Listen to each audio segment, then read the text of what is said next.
Når jeg siger LSD og magiske svampe, tænker mange sikkert på en længst forsvundet hippietid. Men faktisk er de forbudte psykedeliske stoffer igen blevet interessante, og denne gang kommer interessen fra forskningens verden. I årtier har stofferne ellers været lagt på hylden af forskere, men danske David Erritsø er en af dem, der arbejder med et opsigtsvækkende forsøg, der er et eksempel på en helt ny æra for de kontroversielle stoffer. For man tror på, at de kan være medicin mod flere forskellige psykiske sygdomme. Fredelige ser de ud, de danske svampe. Men der er en grund til, at denne her slags bliver kaldt magisk. Den spidse nøgenhat gemmer på et stof, der kan gøre dig både salig. Det er en grad af spiritualitet Og midlertidig sindssyg.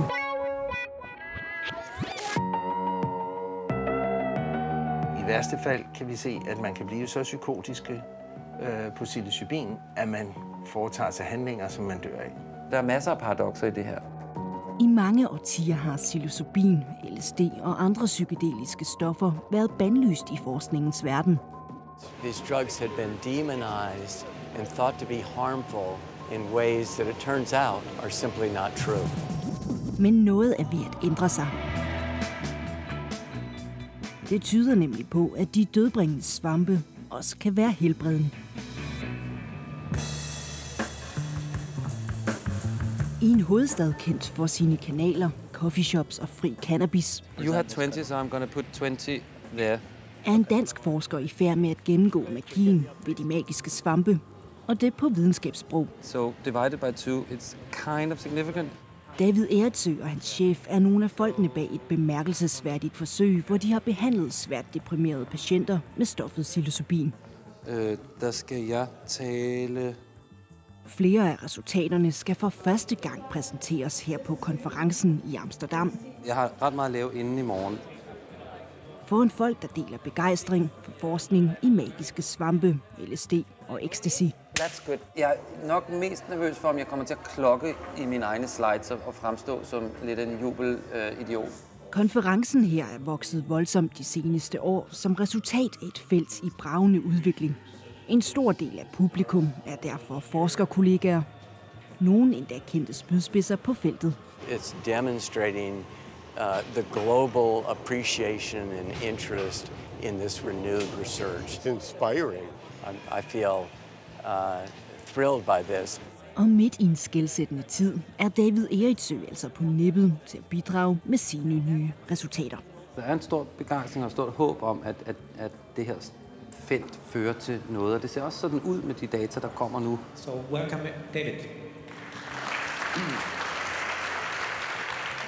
Thanks a lot.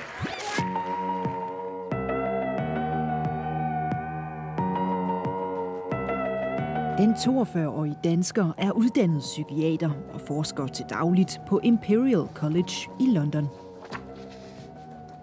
Det var her, de gav psilocybin, stoffet fra de magiske svampe, til deprimerede patienter, som ikke reagerede på almindelig behandling. Der er en del mennesker, som får god hjælp af almindelig behandling, antidepressive lægemidler, psykoterapi, kognitiv terapi osv. Men der er også en del, som simpelthen sidder fast i deres depression, hvor behandlingen ikke ordentligt bider fast. You have been depressed for a long time. Yeah, quite a while. Kirk Rutter var netop en af David Erritsøs patienter. I remember just thinking, how am I going to kind of just live with this feeling for a long time?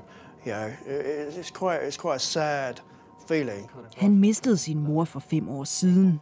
Sorgen blev til depression, og hverken motion, sovterapi eller antidepressiv medicin hjalp. I thought this might be something that will get me out of it. So that's in the beginning. Yeah. So if everyone's ready, should we do the dosing? Yeah. Kirk Rutter bliver godkendt til forsøget og optager sit første møde med psilocybin. It's okay.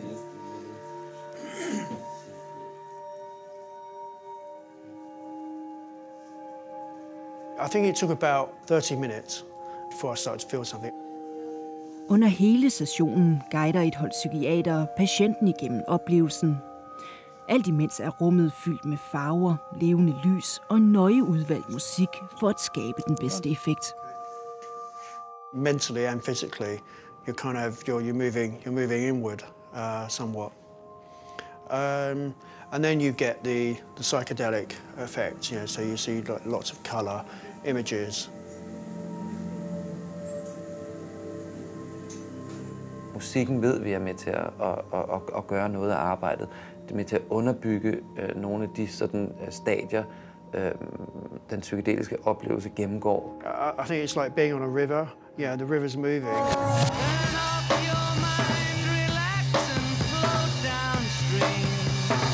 Der findes 2 slags eksistens. Den bevidste og den underbevidste.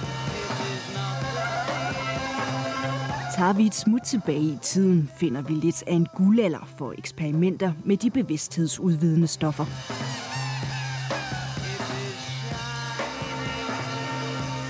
Psilocybin, meskalin og LSD var populære stoffer i mange forskellige miljøer og blev i løbet af 60'erne en del af hippiebevægelsens oprør mod normerne.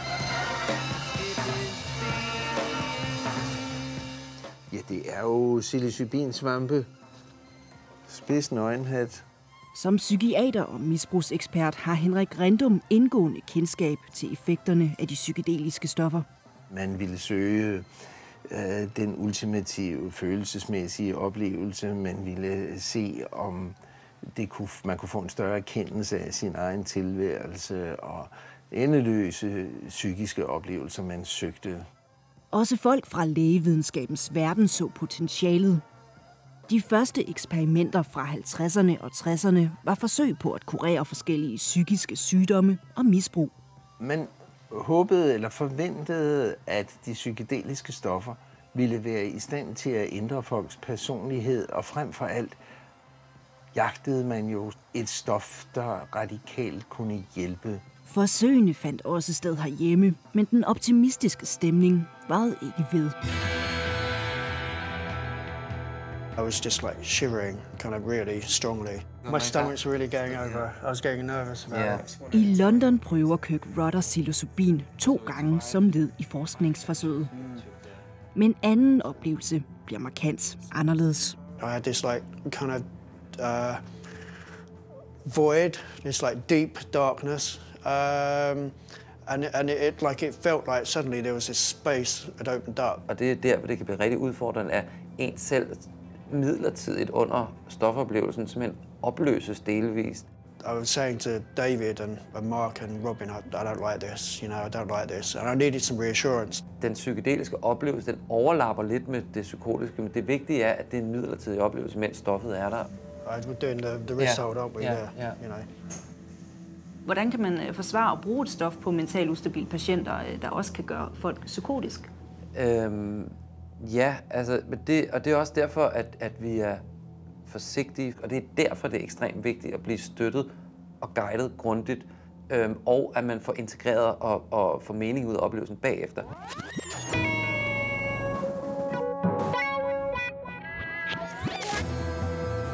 I 1960'erne var også danskere involveret i forsøg med psykedeliske stoffer, men det under helt andre rammer.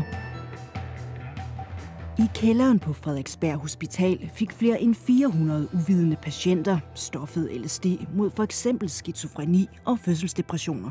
Den måde, man eksekverede eksperimenterne, det var ikke rigtig hensigtsmæssigt. Patienterne lå for eksempel fastspændt, angste og alene uden støtte. De fik senere tilkendt erstatning. Det negative er, når den pseudopsykotiske tilstand går over og bliver egentlig psykotisk, hvor man ser og hører ting, som ikke eksisterer.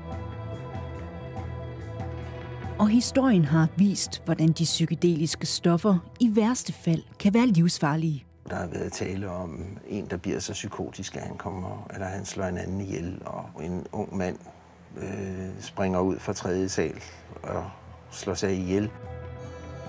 We must wage what I have called total war against public enemy number 1 in the United States, the problem of dangerous drugs. Krigen mod stoffer tog til i løbet af 60'erne og 70'erne.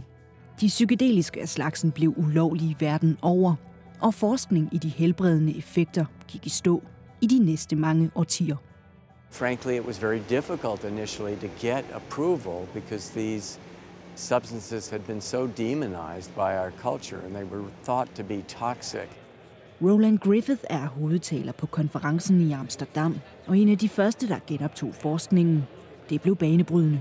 The breakthrough is that we have demonstrated this now to be safe in a way that was not appreciated before. De brugte psilocybin til at behandle angst hos kræftpatienter, senere mod afhængighed af cigaretter. Og siden er der sket en sand renæssance inden for forskning i de psykedeliske stoffer. Der har vi posterior cingulate her. Forskning har indtil videre vist, at stoffet fra de magiske svampe for eksempel tvinger de her to områder i hjernen til at arbejde mindre sammen. Det er det, der måske kan være en fordel, hvis man lider af depression. De to områder arbejder for meget sammen i hak i depression. Det vil sige, at deres tanker sidder fast i rigide, fastlåste tankemønstre, tankespiraler, som kan være svære at bryde. Noget af det ser ud som om, at vi bryder det ned ved det psykedeliske stof. It felt like kind of draining something, like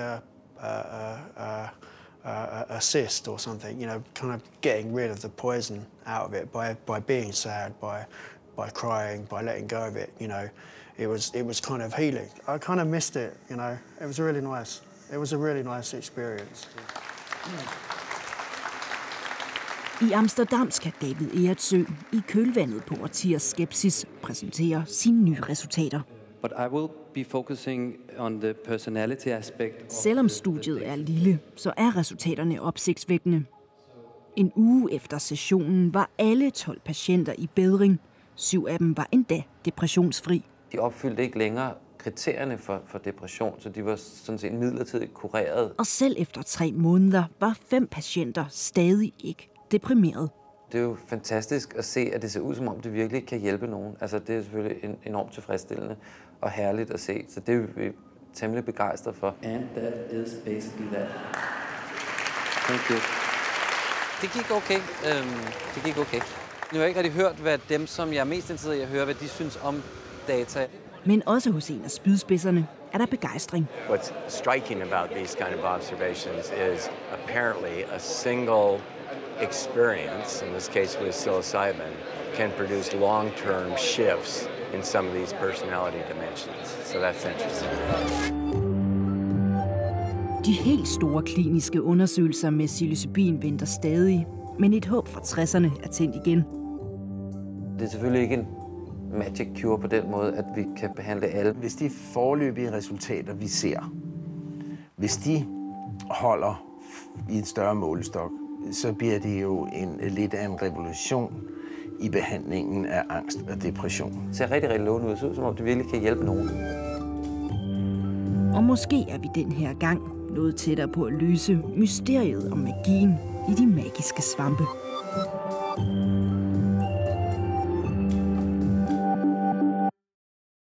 Og psilocybinen, der blev brugt i de her forsøg, det var kunstigt fremstillet, og doserne kostede altså helt op omkring 15.000 kroner for hver patient.